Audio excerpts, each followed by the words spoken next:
بسم اللہ الرحمن الرحیم۔ السلام علیکم ورحمۃ اللہ وبرکاتہ۔ تجوید کلاس میں آج ہم پڑھیں گے میم ساکن کی 3 حالتوں کے بارے میں۔ اس سے پہلے اپنے سبق میں نون ساکن کی 4 حالتیں پڑھی تھی، جس میں سے ایک ادغام، اخفا، اظہار اور اقلاب۔ تو آج ہم نے میم ساکن کی 3 حالتیں پڑھنی ہیں۔ ایک حالت اس میں نون ساکن کی نسبت کم ہو گئی ہے، اس کی 3 حالتیں ہیں۔ اب میم ساکن کسے کہا جاتا ہے؟ وہ میم جس کے اوپر جزم کی علامت آتی ہے اسے میم ساکن کہا جاتا ہے۔ اس کی 3 حالتیں ہیں، ان میں سے ایک کو ادغام کہا جاتا ہے اور ایک کو اخفا کہا جاتا ہے، ایک کو اظہار کہا جاتا ہے۔ لیکن اس کے ساتھ ایک اور لفظ کا عام طور پہ اضافہ کیا جاتا ہے، وہ ہے شفوی۔ ادغام شفوی اور اخفاء شفوی اور اظہار شفوی۔ اب یہ شفوی کا لفظ ایک نیا آپ کے لیے آپ سن رہے ہیں۔ اصل میں جو میم ہے نا، یہ ہونٹوں سے ادا ہوتا ہے۔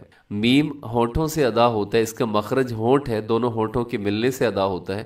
ہونٹوں کو کہتے ہیں شفتین، عربی زبان میں اس کو شفتین کہا جاتا ہے۔ تو اس نسبت سے میم کو کیا کہا جاتا ہے؟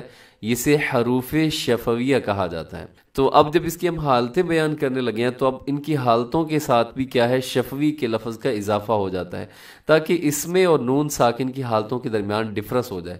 ادغام شفوی اور اخفاء شفوی اور اظہار شفوی۔ میم ساکن کا مخرج آپ نے پڑھ لی ہے کہ دونوں ہونٹوں کے ملنے سے ادا ہوتا ہے۔ تو اس کی 3 حالتوں میں سے جو سب سے پہلی حالت ہے اسے کہا جاتا ہے ادغام۔ ادغام کا مطلب ہوتا ہے کہ ایک حرف دوسرے حرف کے ساتھ مل جاتا ہے، اس میں داخل ہو جاتا ہے، اور عربی زبان میں اس کی تعریف ہوتی ہے ادخال الشیء فی الشیء، یعنی ایک شے کا دوسری شے میں داخل ہونا۔ تو نمبر 1 پہ میم ساکن کی حالت کیا ہے؟ ادغام۔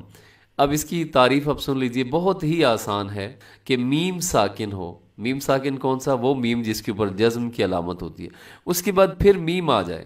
اس کے بعد اگر پھر میم آ جائے تو ہم کیا کرتے ہیں کہ دونوں کو ملا کر غنے کے ساتھ پڑھتے ہیں، اور اس کو ادغام کہا جاتا ہے۔ تو اب اس کی ایک مثال آپ دیکھیے تاکہ آپ کو مزید اس کی سمجھ آ جائے۔ یہاں پر ایک لفظ لکھا ہوا ہے الیکم، پھر آگے لکھا ہوا ہے مرسلون۔ اب الیکم کے آخر میں میم ساکن ہے، اور میم ساکن کے بعد پھر میم آ گیا، تو ہم نے اس کا ادغام کر دیا، دونوں کو ملا دیا۔ ایک میم کی طرح پڑھے جائیں گے۔ کیسے آپ اس کو پڑھیں گے؟ الیکم مرسلون، الیکم، یہ اس میں ادغام ہو رہا ہے اور غنے کے ساتھ غنہ بھی ہو رہا ہے۔ الیکم مرسلون، اسے کہا جاتا ہے ادغام شفوی۔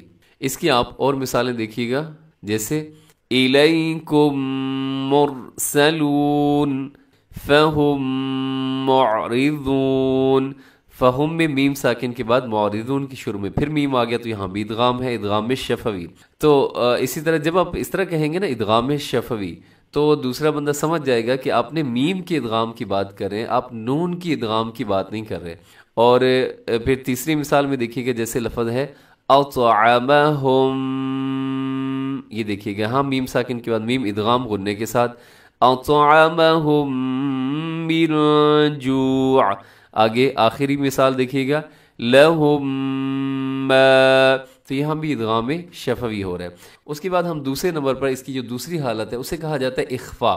لیکن اخفا کون سا؟ اخفاء شفوی۔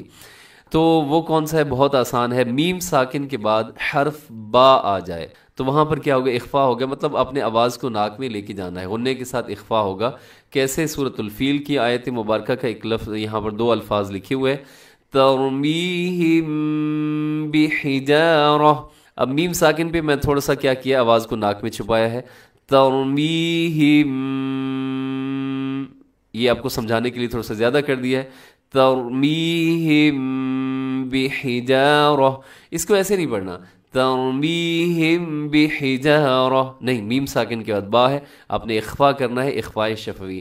اس کی اور مثالیں دیکھیے گا، جیسے ان ربہم بہم، آگے فبشرہم بعذاب۔ امید ہے آپ کو اخفاء شفوی کی سمجھ آ گئی ہوگی۔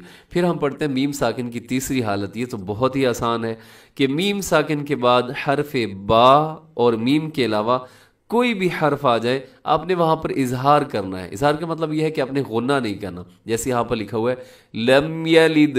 اب اس کو ایسے نہ پڑھیے گا، لم یلد ولم، آواز کو ناک میں نہیں، اظہار ظاہر کر کے تیزی سے، لم یلد ولم یولد، لم یلد ولم یولد۔